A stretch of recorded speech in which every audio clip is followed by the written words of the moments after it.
We're doing an orientation on the electric motor on Sundance. So that's our new electric motor, and this is instructor Tony Knight, and we have crew Susan Anderson, and commentators Art Toy.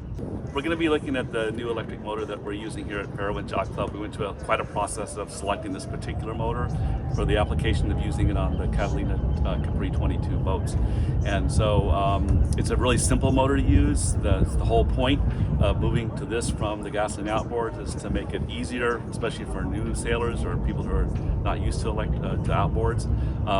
But there are certain things that you need to know about the electric motor to make it operate it, watch your range, and a few other things which we'll go through in the training. But overall, it's way simpler than using a gasoline outboard and much more user-friendly, and I think everybody will enjoy it. The battery compartment is open. Yeah. The key is where you would normally find it on these boats. And I wanted to point out the electric battery charger. So this charges the battery on the electric motor. And if you look at it here, you can see that it's green. It means it's charged, it's fully charged. Okay, so that's what you want to see when you come down to the boat before you turn off the power, is just to check that it's been charged. All right, so that'll tell you right away what we've got going on with the boat. And then the other thing I want you to see is this is the same as it normally would be on a boat. This battery has nothing to do with the outboard. This is for the radio and the lights and that kind of thing that the boat already has. And then here we have a dongle here with plug-in for the regular battery for the boat, one for this battery attached to the motor, and one that goes across the boat, across the transom to the other lazarette, which I'll show you in a second, which is charging the spare battery. And let's open that one next. So this is the spare battery, and this is a good way to show you this is the battery, which looks like most of the outboard motor itself, which it is. It weighs way more than the rest of it. And it's got another charger going on to here. And the charger is attached here. It's also green. And the blue shows it's connected to it and fully charged. So this battery is all ready to go as our spare battery, which on most day sails, you're not going to need this battery. But this is where it is in the event that you do need to change it out. It's not a big deal. We'll go over that later to change out the batteries. Otherwise, what we want to do with this, our first thing is going to be to disconnect it, because we don't want this wire across the back of the transom of the boat. So to disconnect this, there's a ring down here that needs to be undone so that you can pull this out. Don't try to force this out without undoing the ring. Okay, so it's a very simple turn. Just unscrew it basically a half a turn, and it pops right out. That's all there is to it. To put it back, it's the same thing. You can see that it's got a line up here of this ridge with that one.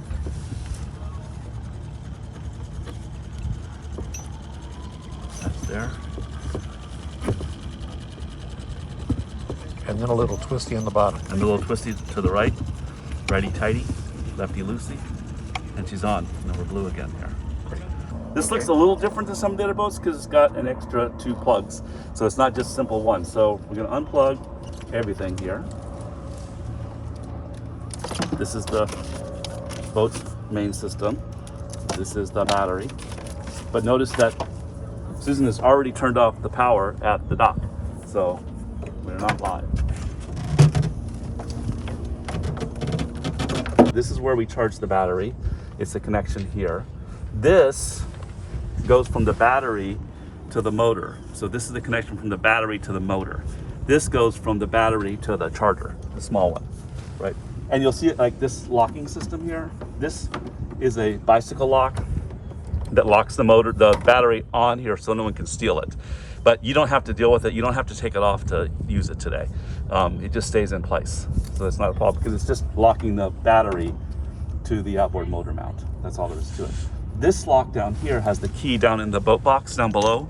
If you have to take the motor off of the mount or move anything on it, you'll need the key to this to take off this lock, which locks the motor itself to the outboard motor mount.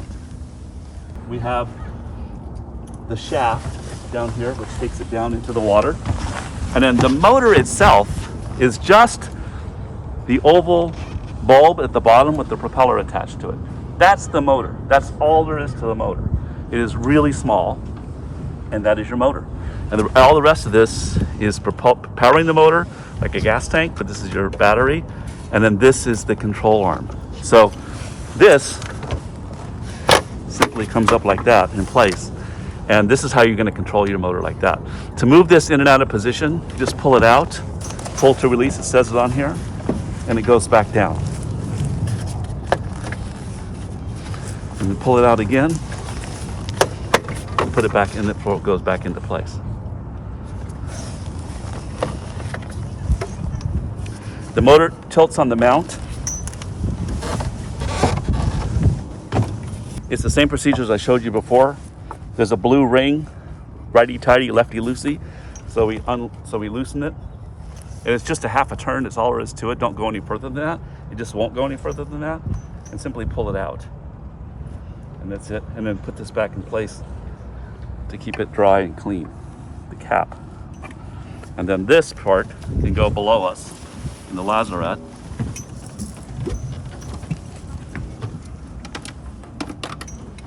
We are done with this lazarette now. So lowering the outboard into the water is the same as it is on a gasoline outboard. The mount is the same. So you're just pulling up on this, lowering it into the water, and we go to the first notch. That's all. Here that you can see that allows us to tilt the engine to get it straight. So you just simply pull back on it, and the engine falls into position. You can feel it that way. Okay. And then what we're going to do is then get the motor into the right position for going. So you can put this up into place.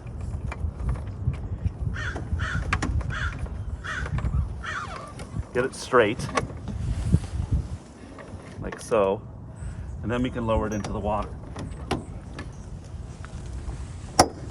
Like that. And that just goes on the first notch. On the first notch. Right, that's far enough. So basically you can see we manipulated this around a little bit. The lock doesn't have to come off.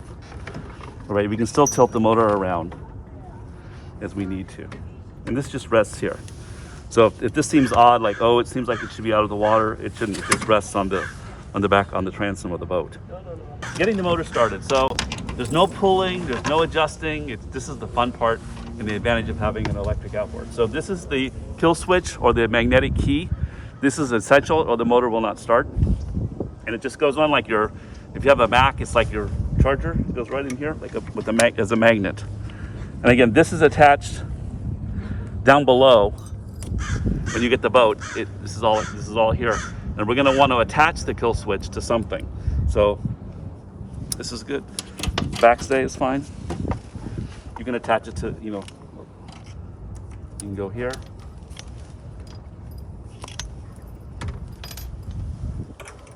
Good place.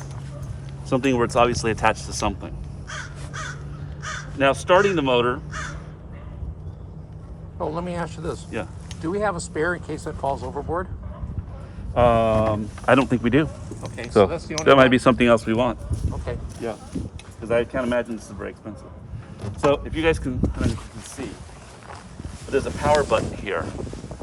Now, as simple as this is, you're going to want to hold the power button down for at least 2 seconds. If you just do a punch and a release, you're going to get 3 error codes and the motor won't start. So starting the motor is simply this. It's holding it till it beeps, and now the motor is started. I don't hear any noise. I don't smell any exhaust. That's so far the beauty of the whole thing. And we can see, we can check the gauge here, the display, and we can see that the circle around here is all full of, it's all lit up. I don't know if you can see it, but Yeah, I'll you hold guys it can for see a that. second. That means that the battery is fully charged, and it shows here 9 hours and 59 minutes. And that means that if you left the motor alone just like this, that battery would last 9 hours and 59 minutes just to power the little display. Obviously, when we start going, then these numbers will change. And they're going to tell us how much time is left on the motor, on the battery life, at that particular speed in those conditions. Below here shows you the watts, of how much watts you're using. We'll look at this when we get out, but basically it's at 0 now because we're not going anywhere. As we turned it on and go forward or backwards, you can go up to about 1,000 watts, and that would be the maximum power of the engine. of the motor. Our ideal cruising speed is going to be under 500, and that'll be about the speed that, or the amount of power at 500 that's going to give us the most speed for the amount of power that we're using. It'll generate, you give us about 3.7 knots on this boat in most conditions, and make the battery last about 2 hours at that rate. To turn the motor off, simply hold this down again until it disappears. If you look at the handle, you can see that it's a sort of a V shape or a U shape. The point of the V down here, when it's down facing the boat, means the motor is in neutral. And you can see that because nothing's being used. There's no wattage being used, etc. It's just in neutral. It's basically in standby, but it's on, okay? And then another thing I'm gonna say is that a recommendation, this motor tilts around as you need it. Our recommendation is to leave it straight and to use the boat's tiller to steer the boat, okay? But should you get into a situation where you feel you need a tighter turn for whatever reason, you can turn the motor. Just remember that you have to have good coordination with the tiller and the motor, so you're not working at opposite purposes from each other. So that's where our general rule is you don't really need, in most conditions, anything more than leave the motor straight and use it for propulsion only, not steerage. Okay. So if I wanted to test my forward, I move it towards myself. You can hear the boat going forward. Okay. And you can see, watch the prop go again. But you'll also notice that you really can't hear it. No. Okay, so don't expect to hear it. You know, expect it to operate. Reverse is the same thing. Turn it to the clockwise. When you put the motor down, Yeah, is there a special click that you're listening for to make sure the motor is locked into place? there is a click. So long as you hear that click, and you can just kind of tug on the motor to make sure that it's locked into place, you're And she'll safe. tell you right away, because you notice when I go into reverse, this is forward. It pushes the motor down a little bit. Yeah. And when I go into reverse, it kicks it up just a little bit. See that? Right.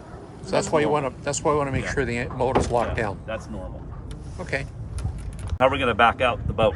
So the tiller is pretty much hard over towards me. I've got my hand on the throttle. I'm ready to put it into reverse. I'm ready to go and to give the crew, ask them to cast off. And then I'll put the boat into reverse, but using the tiller to turn the boat out of it. I'm just gonna undo Yeah. this. So Tony, you're just giving it throttle reverse, Very little. very little, Yeah. and the engine is straight, and you're steering with a tiller, That's right. and we're now I'm just taking clearing neutral. the dock. Now it's in neutral. Just coasting We're just back. coasting back.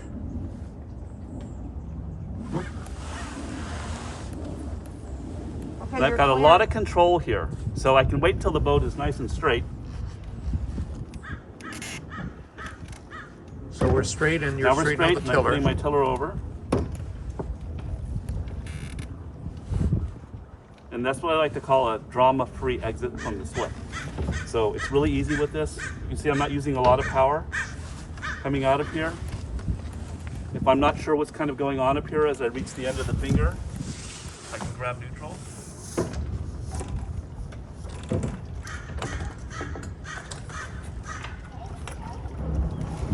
So that's full reverse, which basically brought me to nearly an immediate stop.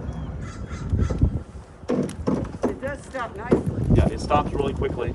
And I don't have the extra time to waste like on a outboard, regular gas outboard, where I have to go back and look at putting it into reverse. You know, Nice. Any prop lock? there is no prop lock that we've observed with this particular motor on this particular boat. Okay. So what throttle are you running? Like half throttle right now? Yeah, so you can do the power here. You'll get the feel of this pretty quickly.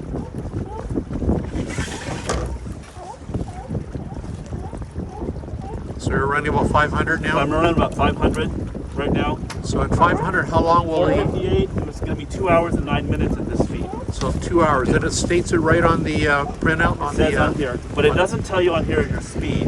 Right. So like you can use the GPS of the boat or one on your phone, but I can tell you right now without looking, we're going about 3.5 to 3.8 knots because that's what we've been with our sea trials with this boat.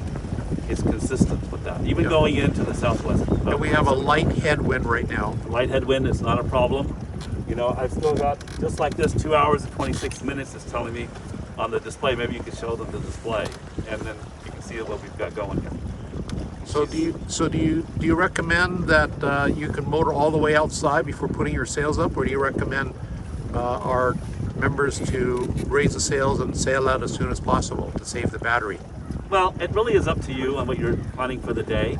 I mean, you've got 2.5 hours on the motor, you know, and you've got another spare battery, and you know, it's like you shouldn't avoid thinking about, oh, I don't want to use the spare battery. The spare battery is there to use, and we're going to show you how to change it. It's really easy. So it's really up to you. I mean, with my students and when I go sailing, I like to sail out of the marina on the Capri 22. It's super fun to sail in the marina, and so I usually put the sails up like right as I come out of the basin. I'm putting them up now. Yeah, you so know? do I. And so, and then I can enjoy the sail out of here. But if it's a really busy day and you don't want to, and you want to go outside the breakwater, then you know, go for it. Oh shoot! I pulled the kill switch off, but I really want to keep going. So to get it started again, put the kill switch on. Okay. Right. Go ahead. 1, 2. Right.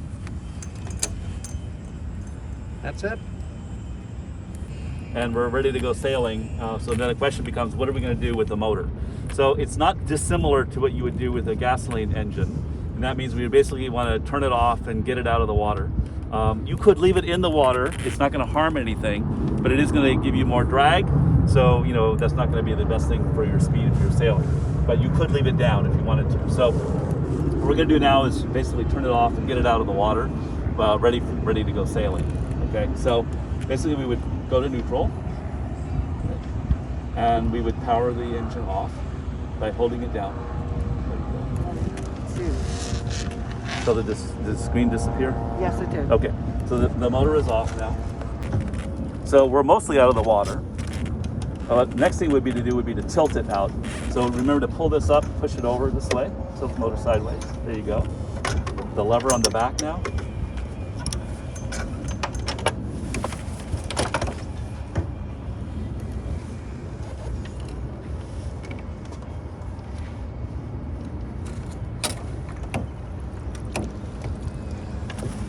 Okay, we're good. And then when I put this out of the way, we can do that. And now the motor is basically out of the water, and you can go sailing, and it's not bothering anybody. Now to get it back in the water again is going to just be the reverse of that. So get it straight until it clicks. Okay, go ahead and put that into place.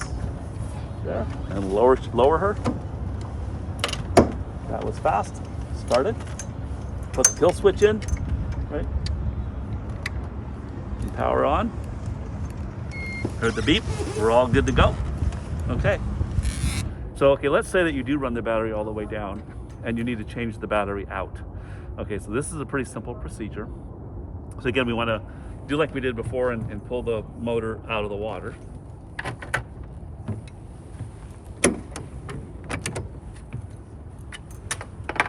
Take the little Take kill that switch off and turn it off. Turn it off there. There we go. So everything is dead here, right? Yep. Put this sideways. Okay. And instead of tilting the motor, we're going to leave it just like this. Okay. So this is, I'll tell you to the beginning, this is a little bit awkward because you're kneeling, you know, against the transom, and you're working with something that's going to weigh 20 pounds. But this is the best way to be doing this. So we got two things we have to undo to get the battery off. We have to undo this, which connects the battery to the motor, and the bike lock, which secures the battery to the motor mount. So we go to here first. So we've taken off the bike lock. Bike lock. Okay.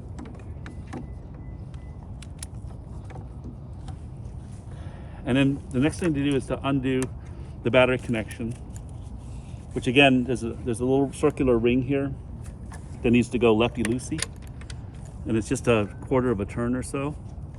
And I take her off there. Okay. Put this here. Yep. And then this is the handle of the release for the motor. I mean, for the battery. So we're just gonna hold it really hard with this one to my left hand, grab it with this one. This is going to be the clip that will undo it, and I will also use it as a handle. All right, and it comes right off like that. Wow. So it should be just like one motion like that. Again, should the motor fall in the water, it is not a time for panic, because the motor will float and it will not do any damage to the motor if it's in the water. Of course, if the motor is in the water, you have to get it back. So again, not so easy to do. If you're changing the battery out and maybe you're not under sail, you may not have power. So that could be a trick for you to deal with. And we'd rather not be losing the battery. So grabbing hold of them is going to be important.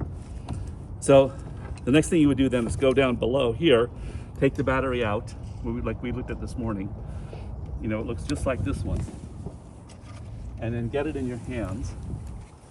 And then you're going to put it right back on here to replace it. And it just sits right in there like that. And you can feel it when it clicks in. Again, it comes off like so. And when that goes down, it's in. You can feel that it's on. This comes on here. Make sure it's aligned correctly.